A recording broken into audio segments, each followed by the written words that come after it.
en México y si la nueva reforma judicial del presidente López Obrador va a convertir a México en una autocracia con un presidente todopoderoso, como dice la oposición, o si esos temores son infundados, como dice el gobierno.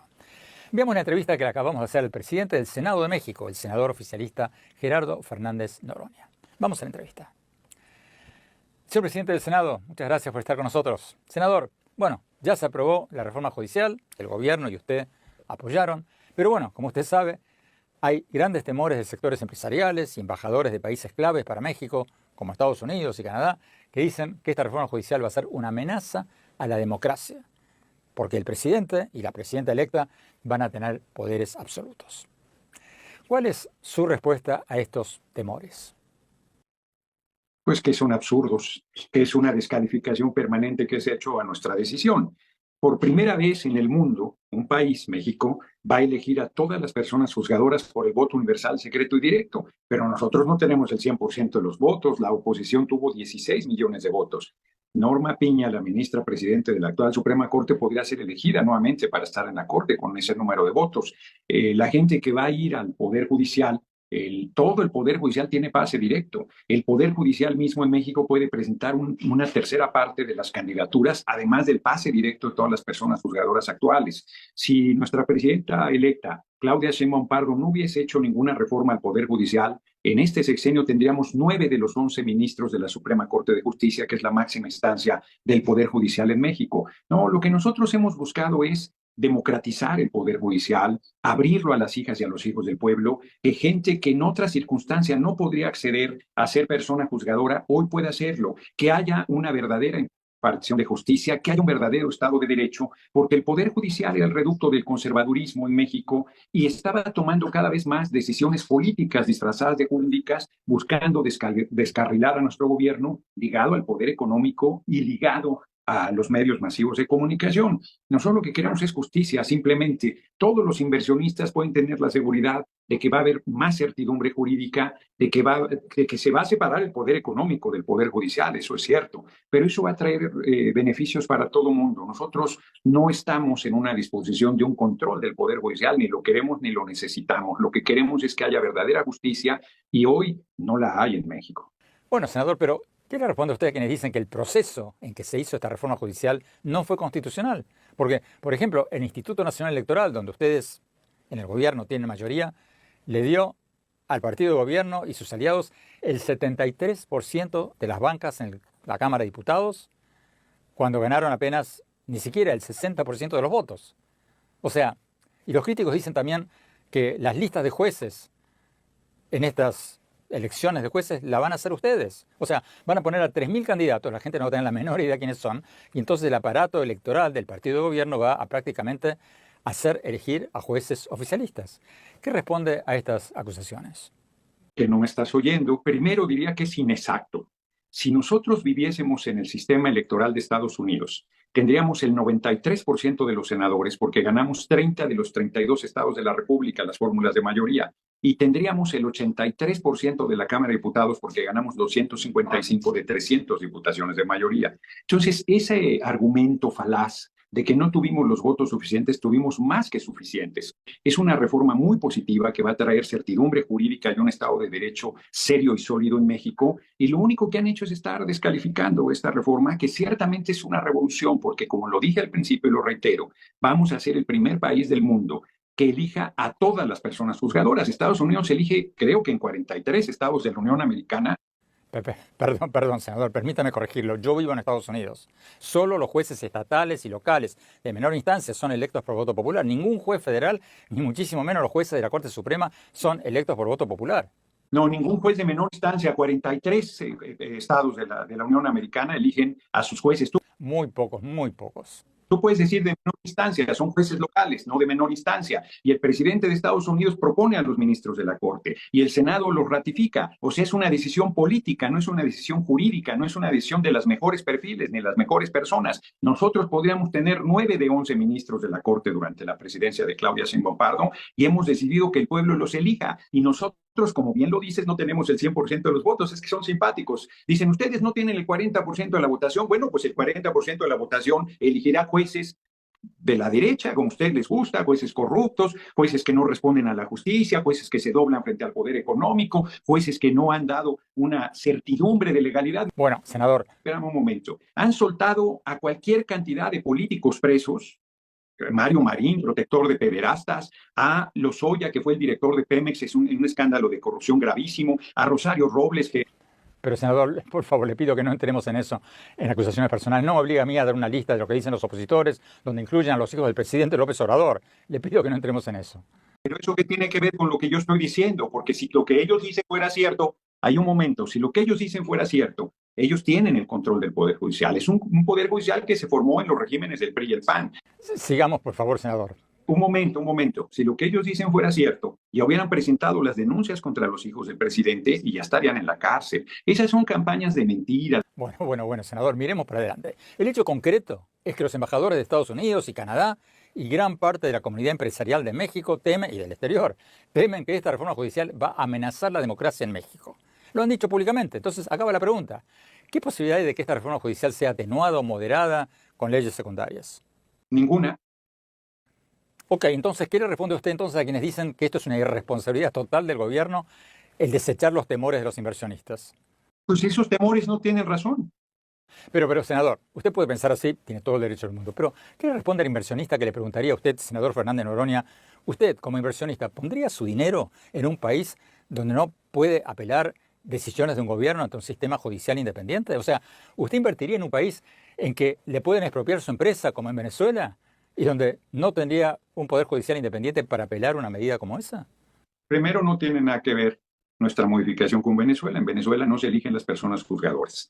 Y lo que están diciendo son mentiras. Yo los invitaría a leer la reforma del Poder Judicial y yo les invitaría a decirme por qué defienden a un sistema judicial corrompido. Yo no digo que los jueces en México sean corruptos, digo que el Poder Judicial es corrompido y que por supuesto hay jueces corruptos.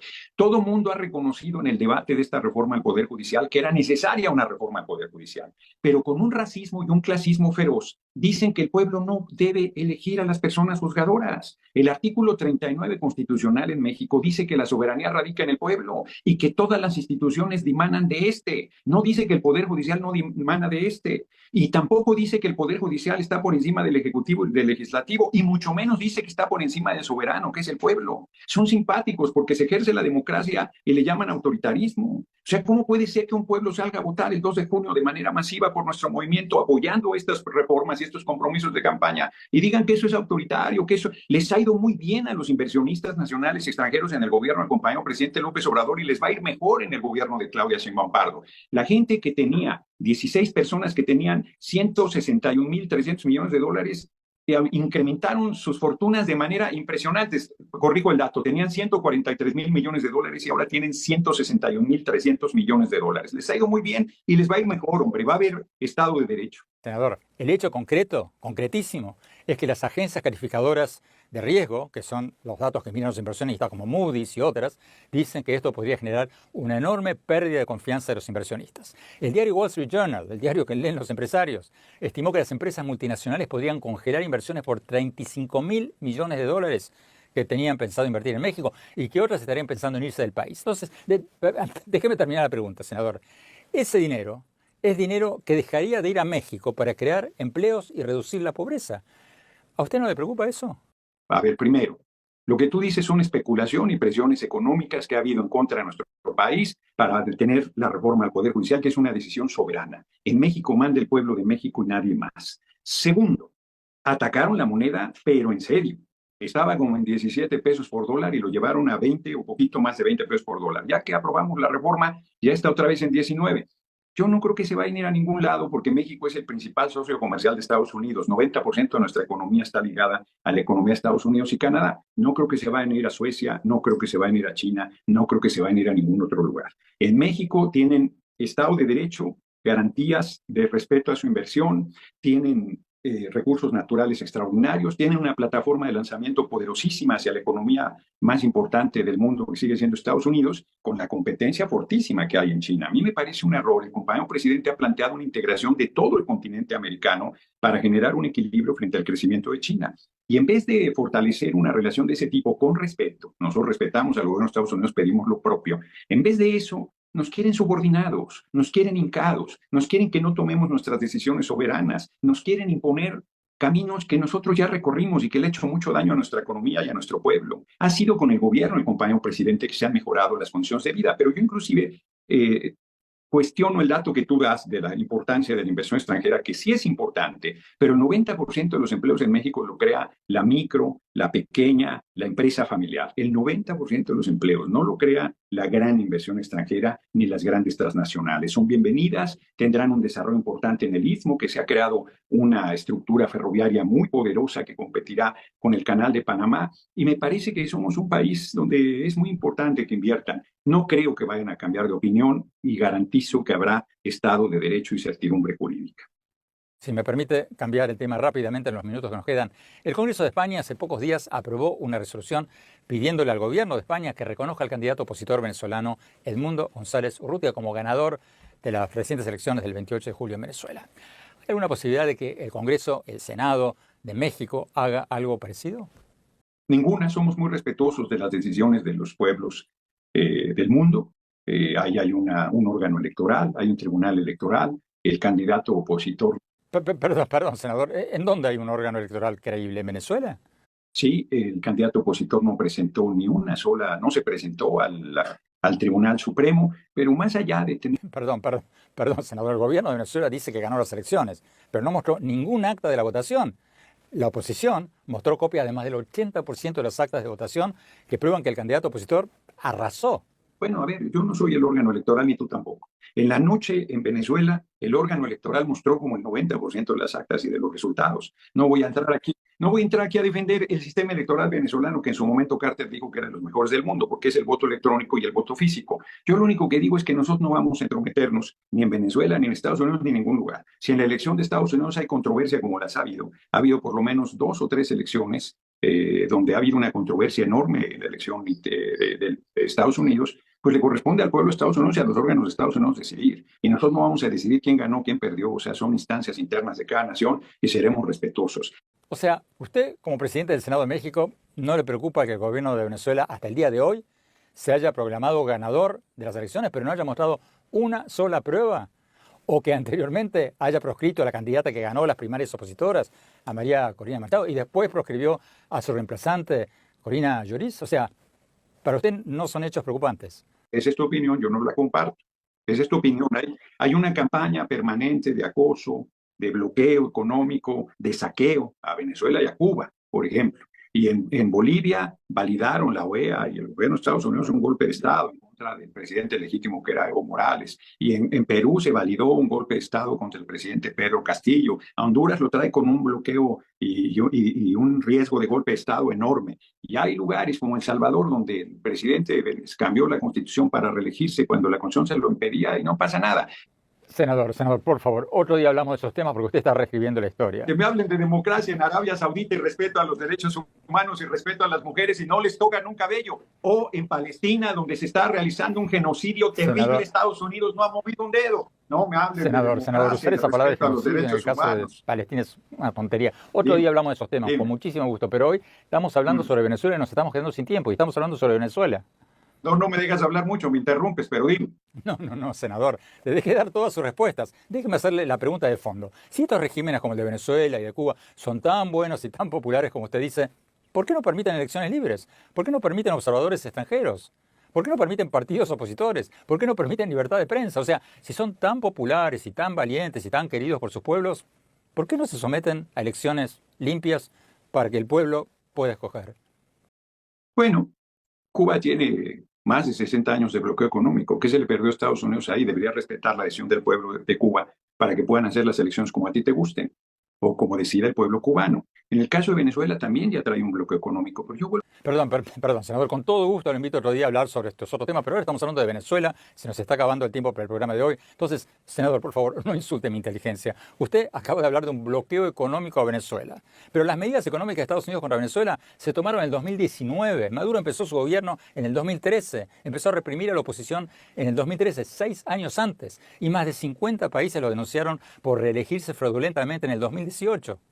Nada más, yo no estoy insultando ni tu inteligencia ni nada. Tenemos puntos de vista diferentes y tú quieres orillarme a que diga cosas que son una forma superficial. No, senador. Yo solo quería aclarar las cosas, decir las cosas como son. Eso de las sanciones petroleras de Estados Unidos a Venezuela, usted y yo podemos no estar de acuerdo en si están bien tomadas o mal tomadas, pero el hecho concreto es que fueron tomadas en el 2019, 6 años después de que Maduro empezó a cercenar las libertades en Venezuela. Y como periodista, permítame terminar, senador, diciendo, ojalá llegue el día en que alguien que piensa distinto pueda hablar libremente en la televisión de Venezuela, de Cuba, de Nicaragua, así como usted ahora está hablando en una cadena de televisión de Estados Unidos.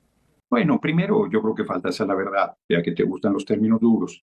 Cuando dices que la llegada de Maduro cercenó las libertades, o sea, ahí la derecha tuvo oportunidad de pedir la revocación del mandato que existe en Venezuela, no existe en Estados Unidos, por cierto, de un presidente de la República, tenía casi 2/3 del Congreso, y en vez de irse por la revocación del mandato en el primer trienio, después de la primera elección del presidente Maduro, se fue a una cosa de violencia terrible. Mataron a 29 venezolanos por ser o parecer chavistas, por ser morenos quemados vivos. Esos son datos terribles. Yo creo que Venezuela tiene sus dificultades y sus problemas, le corresponde a ese pueblo resolverlos, como Estados Unidos tiene los suyos, como México tenemos los nuestros, y me parece que tendríamos que empezar por respetar las relaciones entre los países y las decisiones soberanas de los pueblos, porque hay mucha hipocresía cuando se plantea que las violaciones a derechos humanos en Venezuela, en Cuba, pero no les importan en Arabia Saudita, no les importan en Israel, no les importaron, se acaban de cumplir 51 años del golpe de Estado en Chile, ya está abierto los archivos y hoy se reconoce que el golpe de Estado se promovió por el gobierno de Estados Unidos, se promovió en Argentina, se promovió en México cuando el presidente Madero a principios del siglo XX